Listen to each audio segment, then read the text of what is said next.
Hello and welcome to Trade of the Week on Monday, the 10th of March 2025. And let's get straight into it.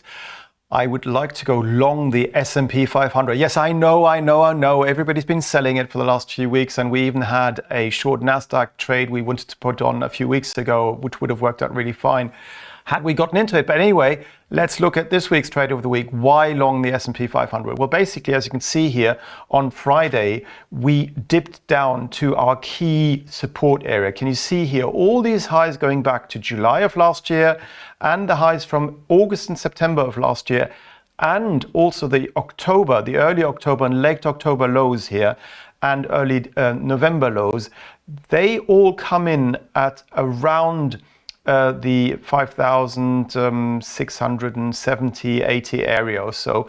And this is exactly where we found some support on Friday.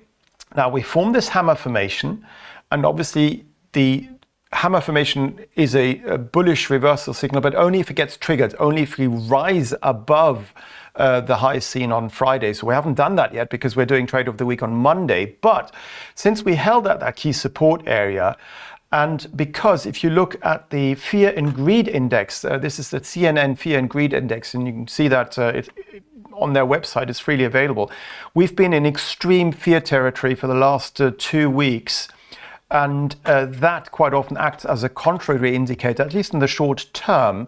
And because if you also look at the CBOE put-call ratio, which is also at 2-year highs, all of that seems to suggest to me that short term, at least, we could see a bounce back. Now, obviously, we could be wrong, but we're only risking 2% of capital per trade. So what's this week's Trade of the Week?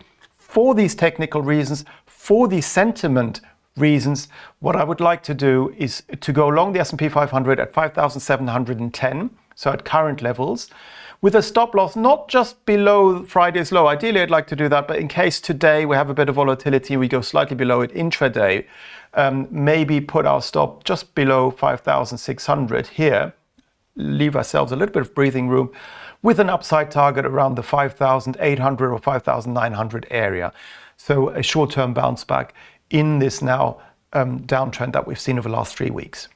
Now, with regards to Trade of the Week, as you know, in January we had 4 trades go wrong, which was awful. We got stopped out several times by a small margin, but that was it. And we stuck to our guns because even though we were down over 6% on these 4 trades, and even though in February we had 4 trades where we were dead right, we only managed to get into one of those. We actually made all our January losses back with that one trade. Because if you look at euro dollar, you can see here we went long euro dollar on that Monday, the 10th of February, and we have now hit our upside target. We're coming close to my first upside target here, which is the November high, and above that the 110 area. Now, because I'm going on holiday and because I can't watch these trades whilst I am away, I'm going to cash this trade in. But personally, I think it's going to go much further. I think euro dollar can go to 110 and much further than that actually over the coming weeks and months. But let's just say we get out at current levels from our long trade here at 103.26 at 108.55.